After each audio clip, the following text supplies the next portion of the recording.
क्या यह लोकतंत्र है या लोकतंत्र पर ताला लग गया है? हाउस अरेस्ट ने सत्ता के सिपह सालारों की नींद उड़ा दी। क्या कलेक्टर सरकार के दामाद है? यही वो लाइन थी जिसने सत्ता के गलियारों में झंझावात खड़ा कर दिया। पैसे लेकर ट्रांसफर पोस्टिंग का खेल चल रहा है। राज्य की नौकरशाही के भीतर एक काकस लॉबी सक्रिय है जो सरकार से बड़ी हो चुकी है। सचिव सुबोध सिंह, नीट परीक्षा पी दयानंद है, आईपीएस राहुल भगत, गृह मंत्रालय इनकी जेब में है और गृह मंत्री भी इनकी मर्जी के बिना कुछ नहीं कर सकते। लड़ाई सत्ता बनाम संगठन की है।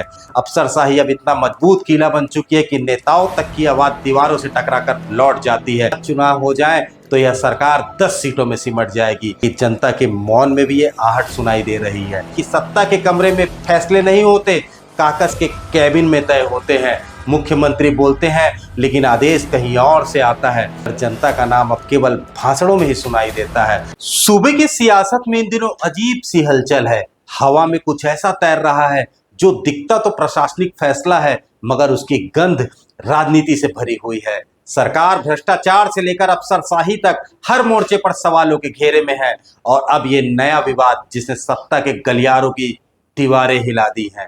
नमस्ते, सुशांत गौतम नाम है हमारा। दोस्तों, मामला कोई छोटा मोटा नहीं है। मामला प्रदेश के पूर्व गृह मंत्री ननकी राम कंवर का है।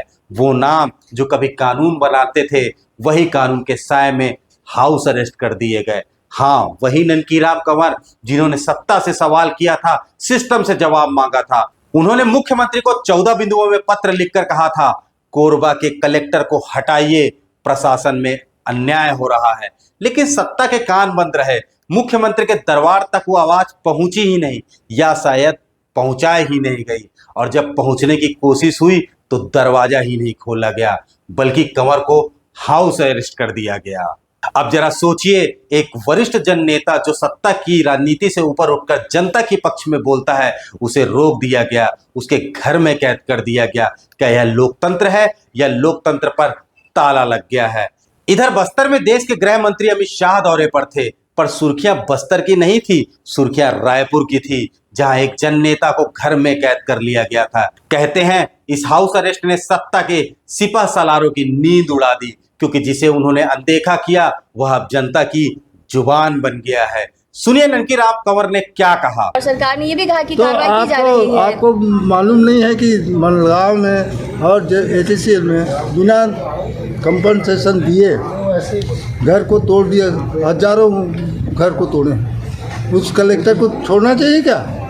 ऐसे मुख्यमंत्री किस काम का, प्रदेश में क्या काम करेगा?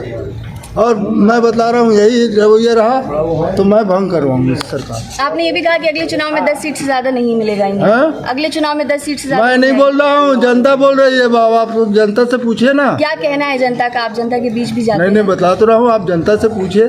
मैं बोल दिया ना 10 सीट 15 सीट से ज़्यादा नहीं आएगा, लोग बोलते हैं, तो आप जनता से पूछिए। कितनी देर से आपको यहाँ पर रोक कर रखा गया? आप 10 बजे के करीब ही जाने वाले थे। 2-1 घंटा हुआ है। सुबह से वैसे यहाँ चाय पीने के लिए आए थे। सर, आप इतने वरिष्ठ नेता हैं, अगर वरिष्ठता को मानते ना तो कहना मानते और लोग मानते हैं, ऐसा नहीं। यह सब चल ही रहा था कि अब मैदान में उतर आए हैं संघ के वरिष्ठ प्रचारक राजेंद्र श्रीवास्तव जी।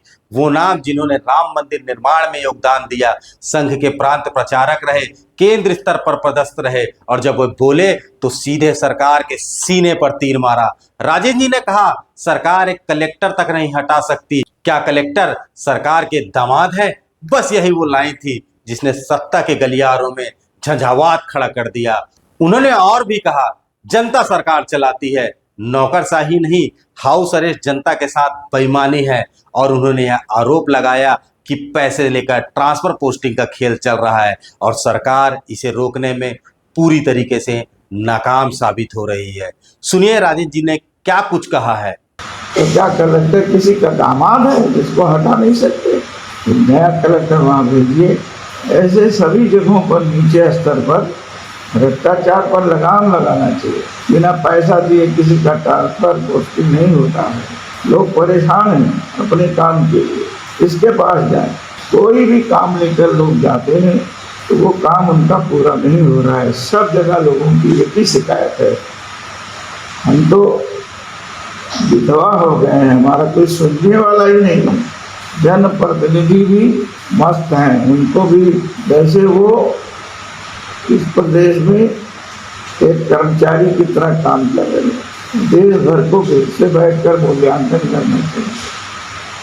छत्तीसगढ़ की जनता को इतना मूर्ख नहीं समझना चाहिए। आपने उन्हें चावल दाल दिया तो इससे वो खुश नहीं होते, उनको प्यार भी मिलना चाहिए। हर मंत्रालय में उनको बैठा करके उनकी समस्या का निवारण करना चाहिए।